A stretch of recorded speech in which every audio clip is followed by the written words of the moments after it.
Indian troops in their continued acts of state terrorism martyred 14 Kashmiris during the past month of October.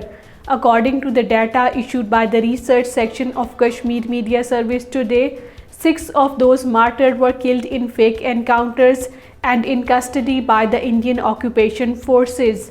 The killing rendered 2 women widowed and 7 children orphaned.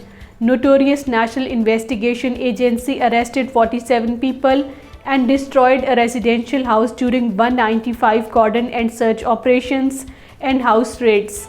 Killings, arrests and raids are contributing to the increasing trend of suicide. In a latest incident, a 20-year-old girl, Sapna Devi, committed suicide in Ramban district. Meanwhile, a motorcyclist identified as Muhammad Yusuf Dar died after being hit by unknown vehicle in Kilura area of Shopian district.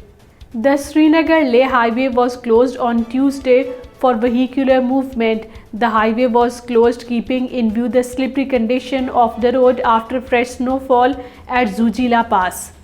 Illegally detained senior APHC leader Naeem Ahmed Khan, expressing concern over serious violations of human rights in the occupied territory, stressed the need for a negotiated settlement of the Kashmir dispute. In a statement from New Delhi's Tihar jail, he advised India to take a leaf out of their founding fathers' book, who knew that Kashmir is a political dispute that can only be resolved through third-party mediation or dialogue among key stakeholders. National Conference Vice President Umar Abdullah has criticized the Modi government for keeping a barrier between the people from Jammu and Kashmir and Ladakh.